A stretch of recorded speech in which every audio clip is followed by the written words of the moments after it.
Hello guys, कैसे हैं आप सब। मैं अमित शर्मा फिर से आप लोगों के साथ में कुछ एक इम्पोर्टेंट टॉपिक लेके आया हूँ। आई होप आप सब लोग अच्छे होंगे और आप लोगों की पढ़ाई उससे भी ज़्यादा अच्छी होगी।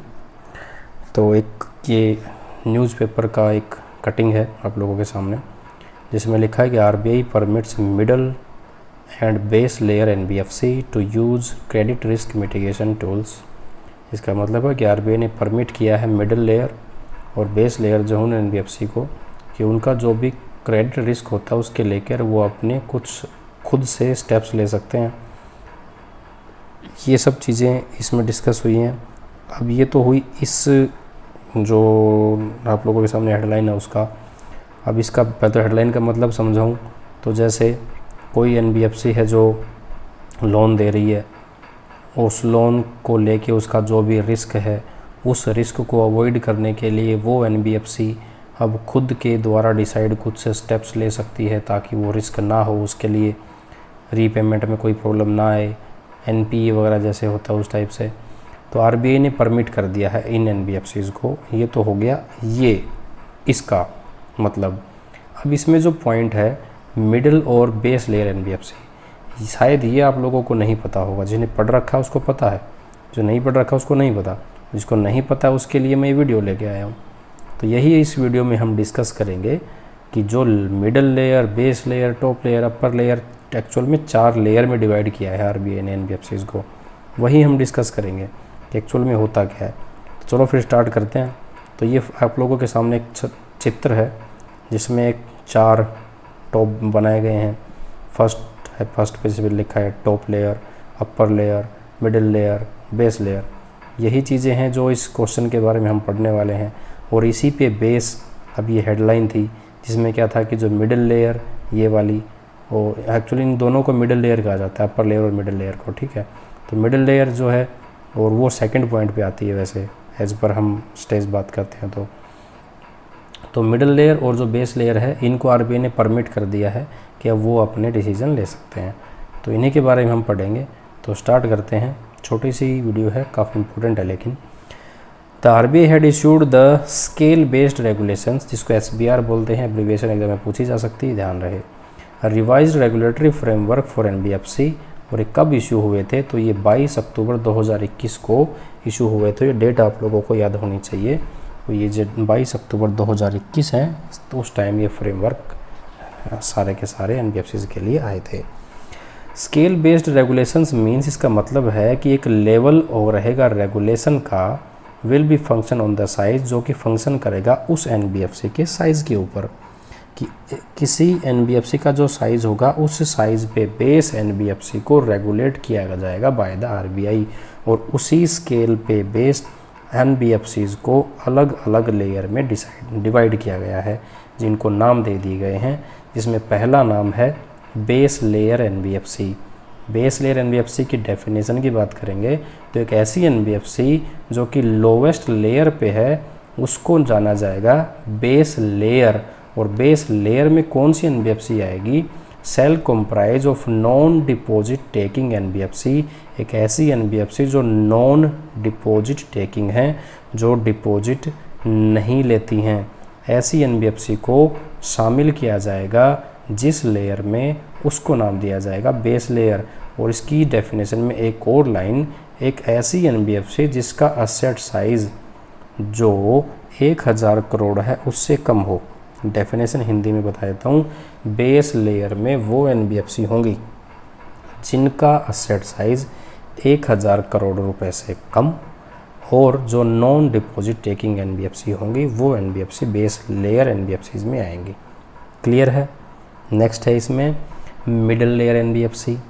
मिडिल लेयर एनबीएफसी में वो एनबीएफसी होंगी जो नॉन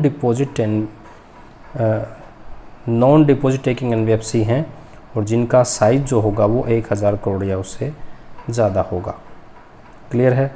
अब इसमें वैसे तो जो होता है वो एसेट साइज़ को लेके ऐसा कुछ कहा नहीं गया है कि एसेट साइज़ मेंशन नहीं किया गया, लेकिन बता दिया वैसे सिंपल कि 1000 करोड़, क्योंकि बेस लेयर में क्या है कि 1000 से कम होता है और मिडल में 1000 करोड़ से ज़्यादा। तो इस टाइप के जो एनबीएफसी होगी वो मिडिल लेयर में आएगी। दूसरा इसमें आता है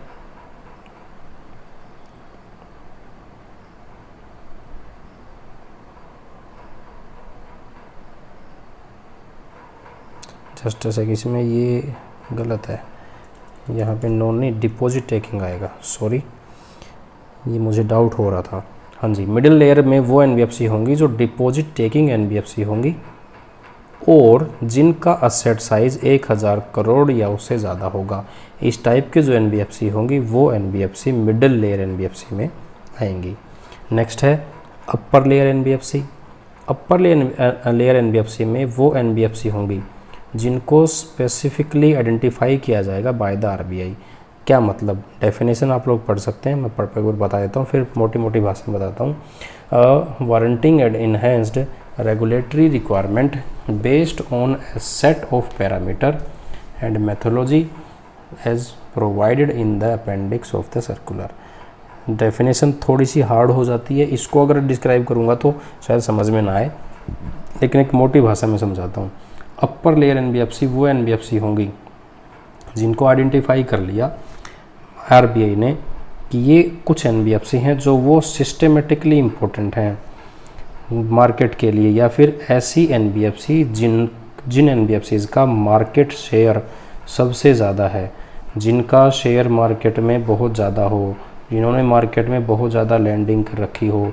अगर उन एनबीएफसीज़ में कुछ प्रॉब्लम हो तो मार्केट के ऊपर असर होगा, 100% बहुत ज़्यादा असर होगा। जैसे कि कोई एनबीएफसी अगर फेल हो जाती है किसी भी रीज़न से, तो उस एनबीएफसी के जो कस्टमर होंगे उनको बहुत ज़्यादा नुकसान होगा, असर होगा उनके ऊपर, हमारी इकोनॉमी पे असर होगा। तो उनको आइडेंटिफाई कर लिया गया है। इस टाइप के जो एनबीएफसी हैं उन एनबीएफसीज़ को रखा गया है अपर लेयर एनबीएफसी में, ठीक है। और उसके बाद आती है top layer NBFC. Top layer NBFC ऐसी होती है जो एकदम खाली होती है। टॉप लेयर में एक्चुअल में कोई एनबीएफसी रखी ही नहीं गई है, एकदम खाली है। और ये खाली रखी गई है, ठीक है, लेकिन इसका भी यूज रहेगा। जो अपर लेयर की एनबीएफसी होती हैं उनको ही टॉप लेयर की एनबीएफसी में शामिल किया जाएगा। लेकिन कब? जैसे कि मैंने इसकी डेफिनेशन में आपको बताया कि जो सिस्टमेटिकली इम्पोर्टेंट है, जिन एनबीएफसीज़ को का फेल होने से मार्केट के ऊपर असर ज़्यादा पड़े, तो उन एनबीएफसीज़ का अगर थोड़ी और कुछ और वैल्यू बढ़ जाती है और उस वैल्यू बढ़ने के कारण आरबीआई को ये लगे कि अब अगर ये एनबीएफसी फेल होगी तो इकोनॉमी फेल हो जाएगी, हमारी इकोनॉमी में बहुत उसका गलत असर पड़ेगा, ठीक है। तो इस टाइप की जो एनबीएफसी होगी उन एनबीएफसी को अगर हम डाल देंगे टॉप लेयर में तो वो लेयर हो जाएगी टॉप लेयर की एनबीएफसी। तो ये 4 बातें थी, बहुत ही सिंपल और साधारण, जो कि आप लोगों को ध्यान रखनी है। फिर से बता देता हूँ, बेस लेयर में वो एनबीएफसी जो नॉन डिपॉजिट टेकिंग है और जिनका असेट साइज 1000 करोड़ से कम है। मिडिल लेयर में जो डिपॉजिट टेकिंग एनबीएफसी हैं और असेट साइज जिनका 1000 करोड़ या उससे ज़्यादा है। अपर लेयर में जो सिस्टमेटिकली इम्पोर्टेंट हैं मार्केट की वैल्यू को देख के। और फोर्थ जो आती है टॉप लेयर की एनबीएफसी, वो एनबीएफसी होगी जो एकदम खाली होता है फ्लोर। उस फ्लोर पे तब जाया जाएगा जब आरबीआई को लगे कि अपर लेयर की कोई एनबीएफसी अब मार्केट के लिए रिस्क हो सकती है क्योंकि उसकी मार्केट वैल्यू बहुत ज़्यादा है।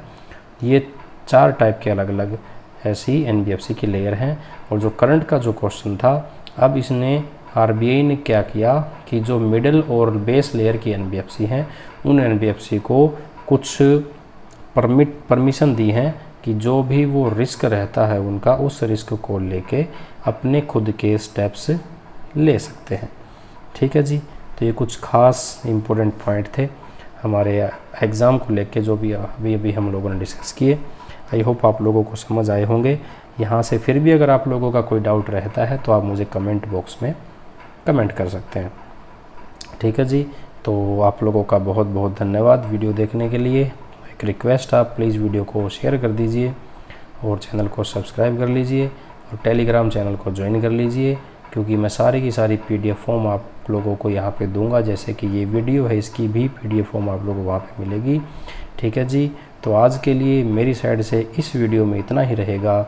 मिलेंगे हम नेक्स्ट वीडियो में, तब तक के लिए बाय बाय।